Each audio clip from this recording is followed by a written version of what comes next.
Are you ready? Okay then, here we go! 「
I'm Dr. Marsh, director of the Dino Institute, and I hope you enjoyed those quaint exhibits in the old wing.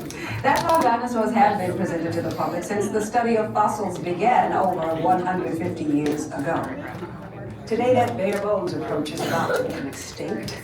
In a perfect blending of science and technology, the Dino Institute has created the Time Rover, an amazing vehicle that will literally transport you to the age of the dinosaurs. How? That's proprietary. But the result is a breathtaking journey through a prehistoric world where you will witness the most spectacular creatures to ever walk the earth. In a moment, you'll be going live to our control center for a comprehensive safety briefing, and then it's on to the tour that will convince you forever that the future is truly in the past.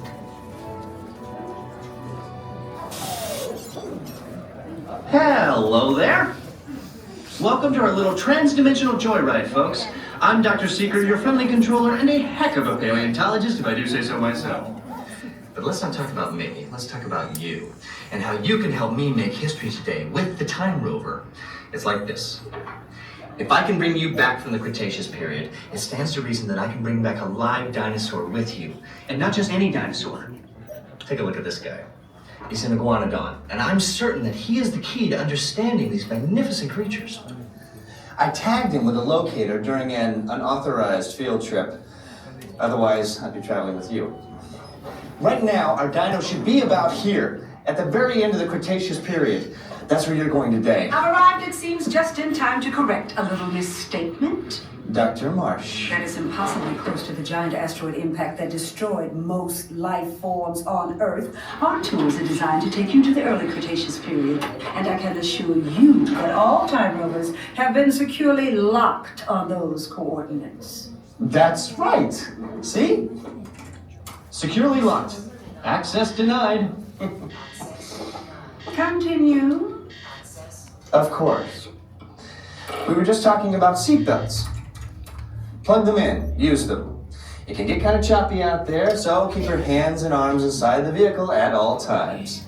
Flash photography? I wouldn't. It alters the homing signal, and that's not good. Oh, and one more thing. Those locked coordinates? We're in. Now, here's the drill. You follow the homing signal to the iguanodon, then I'll enlarge the transport field, and boom, you're back with one additional passenger extra large. And don't worry about that asteroid. You'll be in and out of there before it even breaks the atmosphere. Trust me, what could go wrong? Hey. Where we go, babe? Look around the corner.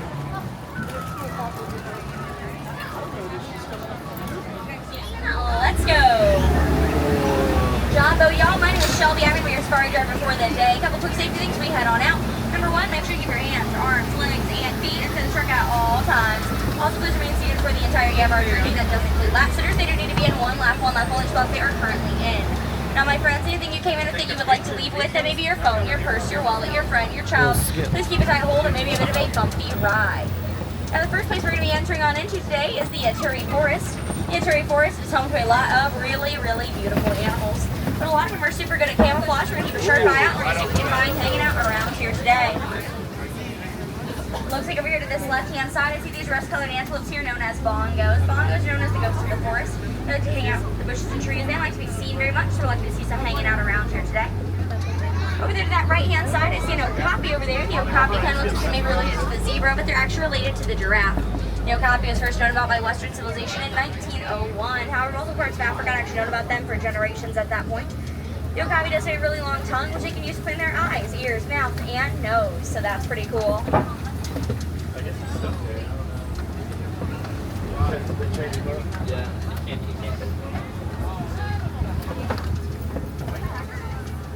Turtles. That's why we're here. Oh, the rhino. Coming up this way here to our left-hand side, I see a black rhino laying down right over there. That left-hand side. Black rhinos, they're about 2,000 to 3,000 pounds. Their horns are made of keratin, the same thing our fingernails are made of, and they can run at 35 miles per hour, so they are very, very fast. To your right-hand side there, I see a black and white bird. They're known as a saddle-billed stork. They get their name because of the yellow saddle-like structure they have on their bill. They're a very large bird. They stand about 5 foot high, and they have a wingspan of 9 feet across. Not the same as the canopy you are currently seated under, so they are very, very large.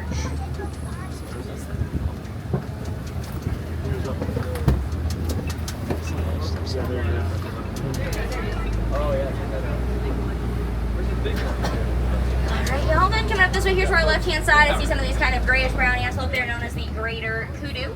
This greater kudu right there are female, just because the males have horns, while the females do not.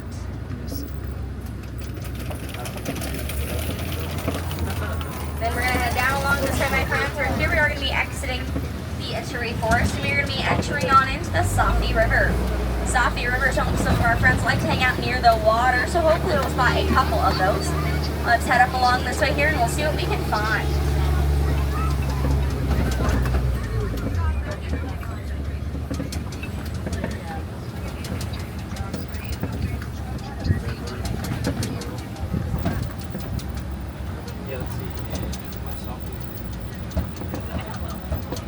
Over here to this right-hand side, I see some of these pink-backed pelicans.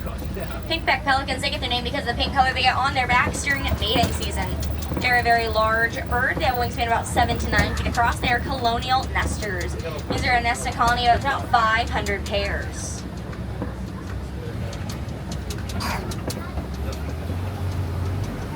Then take a look over here to this left-hand side. See if you can spot any shadows under the water over here. Those shadows might actually be some Nile hippos. Now, Nile hippos, they can swim, but they normally just choose to walk or run under the water. They can also sleep underwater, and they're naturally able to push themselves out to get a breath of fresh air whenever they would like. It's kind of like how humans can toss and turn throughout the night without waking up. These hippos, their version of tossing and turning is just coming up for air. Make sure everybody's fully seated for me, my friends.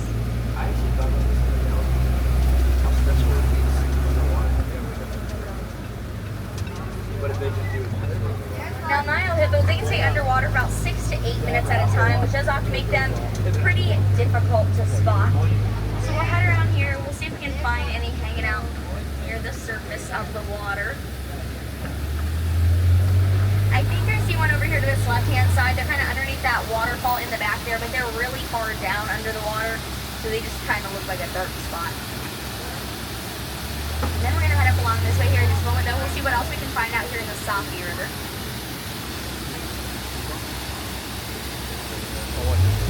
Looks like coming up this way here for our left-hand side, you see some of these Nile crocodiles.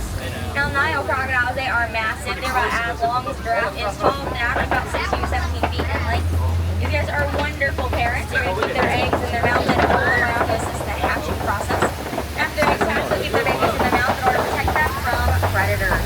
Now, Nile crocodiles, they can move quickly through the water by moving their tail back and forth like a boat rudder, which helps them out quite a bit. We're going to head right up along this way, my friends. But here we are going to be exiting the Aturi Forest. We're going to be entering on in. Here we are going to be exiting the Safi River. We're going to be entering on into the savannah. Now, the savannah is home to a lot of really, really beautiful animals. But the first thing that we're going to see just kind of lets us know that we are entering on into the savannah. So, my friends, as we head up this way, we take a look over to your right-hand side. Because in just a moment here, you are going to be able to see the beautiful, the wonderful, the absolutely gorgeous, the baobab tree right over there to that right-hand side. That baobab tree right there should just have two really cool nicknames, known as the upside down tree and the tree of life. The reason that it is known as the upside down tree is because it has a root-like structure for its branches and remains leafless about 9 months throughout the year. So it kind of looks like it's planted upside down. That's known as the tree of life because it will store water in its trunk. Animals can access that water using their tusks or horns from holes at the base of the tree. It's one of the very few ways that animals can access water during the African dry season, so it is super, super helpful. That's why it's known as the tree of life. Alright, my friends, now we're going to head down along this way. Here we are out on the savannah. You can use that animal spotting guide above you in order to put a name to some of the faces that we may be able to see out here today. Hopefully we'll see a lot of really cool animals. We're going to head along this way, though, and we're going to see what we can find. Hopefully that cloud doesn't drive.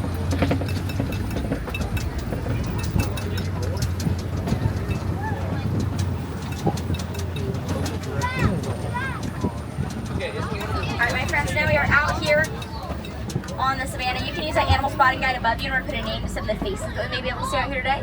Hopefully we'll see a lot of really cool animals. Looks like coming up this way here to our right-hand side, you're going to be able to see some of these Ankole cattle. Ankole cattle, they're best known for their massive horns. Their horns are about 6 to 8 feet in length.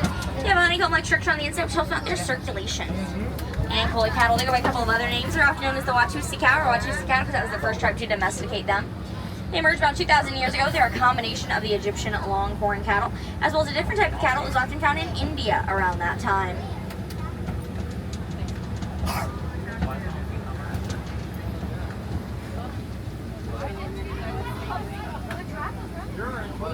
Coming up this way here to our left-hand side, they're kind of hiding behind the den back here. I do see some African painted dogs. Painted dogs are pack animals. They do have an alpha male and an alpha female, which are the primary breeding pair of their pack. Those guys, they look super cute and cuddly, but they're actually the best hunters in all of Africa. Here's some hanging out to the side of the den. You can see two of them. They both have their heads popped up right here. Over here. Hey, everybody laugh. Very, very cool. Then we're going to continue right back along this way. Coming up here to this left-hand side in the back there, I do see some sable antelope. to get their name from their sable brown color. Males are a lot darker than the females, so it's a good way to tell them apart. They have curved back horns to help protect the backs from predators. Also up here to this left-hand side, I see some more of those and collie cattle. Then up this way here to both the left and the right, I do see some of these really tall structures here that kind of look like they're made out of dirt. These are termite mounds.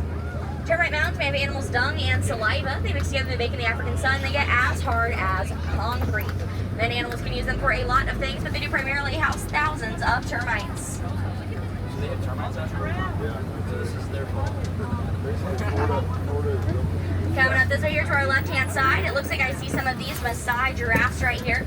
We identified these are Maasai giraffes because they have really rough edges to their spots, but they're articulated giraffes, which on your animal spotting guide has really smooth edges to their spots. On top of their heads, they do have those horn-like structures that are known as ossicones. Both male and female giraffes do have these ossicones. However, the okapis, the first ones we saw here today, the ones closely related to the giraffe, only the male okapi have those ossicones.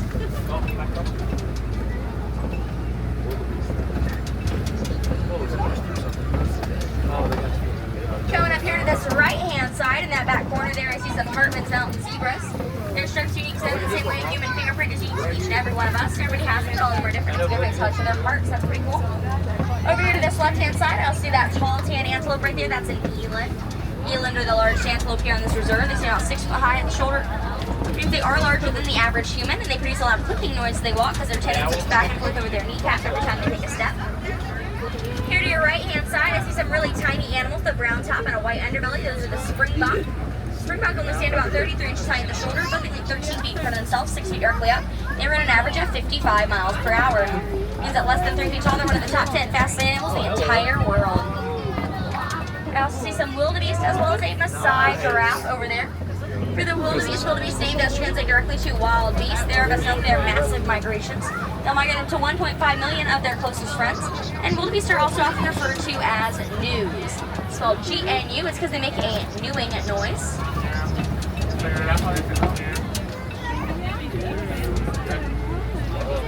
And to our left-hand side here, I see a Maasai giraffe once again. Oh, hi, look at that.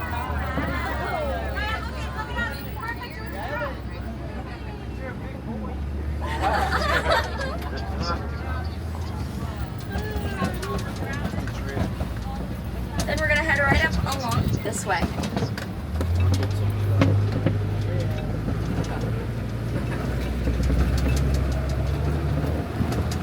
Going up this way here to both the left and the right, I see some of those wonderful baobab trees I mentioned a little bit earlier today.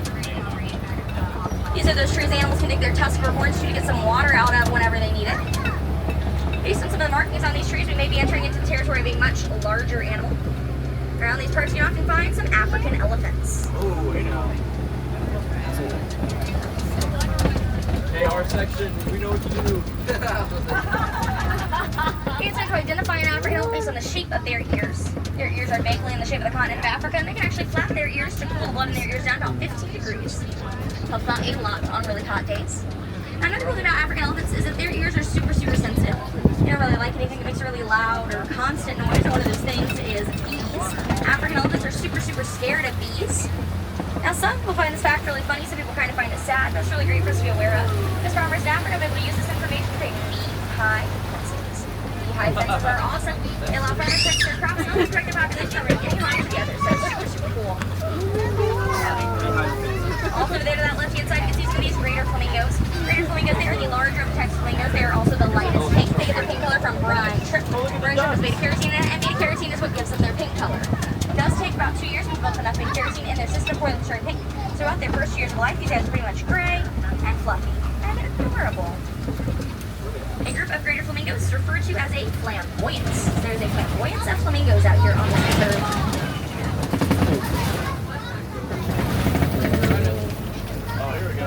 Coming up here to this left-hand side, I do see some of these white rhinos right here. White rhinos are named for a mistranslation. They were originally named the white rhino after the Afrikaans word white, which means wide because of their wide, square-shaped mouth. Their back got mistranslated to mean white, so now despite there not being any color difference between the white and black rhino, that is what we call them.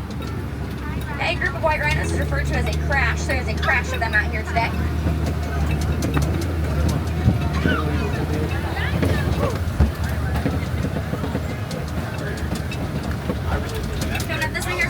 Side. This is cheetah territory right here.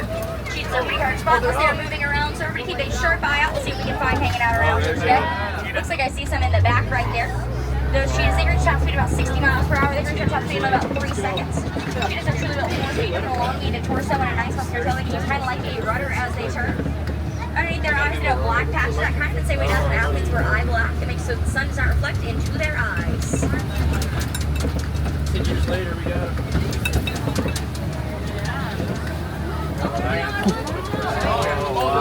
Coming up this way here to our left-hand side, this is a Kobe Rock formation. Kobe Rocks are often home to some larger predators.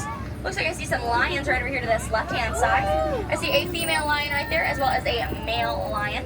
I identify that the male lion is the one standing up because the males have the mane while the females do not.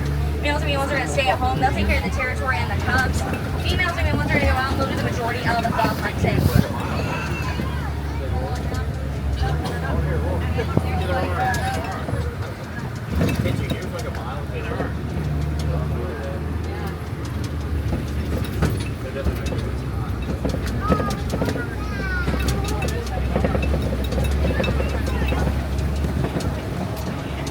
Another female lion or lioness right over there to that left-hand side. Very cool.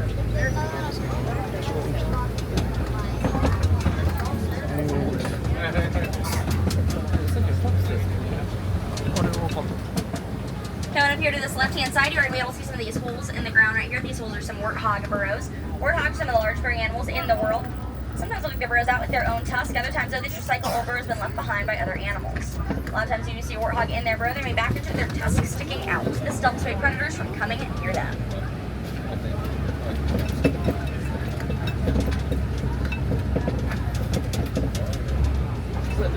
Over here to this right-hand side, I do see some waterbuck over there.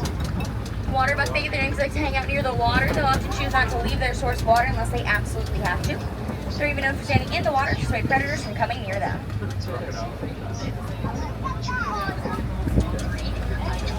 Over here to this right-hand side, I see some of those ostrich eggs over there. Ostrich eggs are massive. Weigh about 3 pounds each. One team is 24 chicken eggs, and they are so strong a grown human could stand on them and they would not break.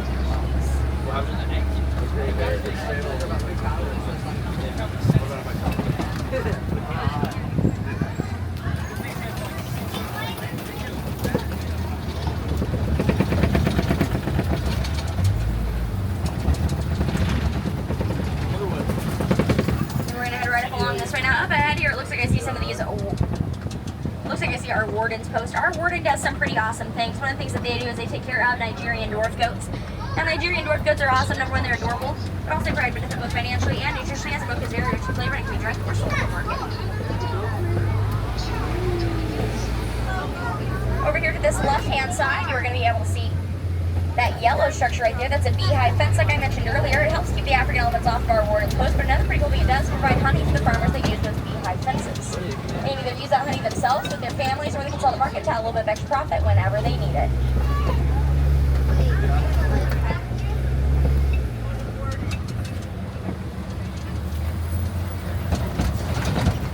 Alright, my friends, now, us coming up on our warden's post does sadly mean that our journey is coming to an end. One thing people always ask as we exit the safaris, what are some things that I can do to help protect some of these animals? One of the things that you can do is you can donate to the Disney Conservation Fund. The Disney Conservation Fund is awesome because you can donate even for...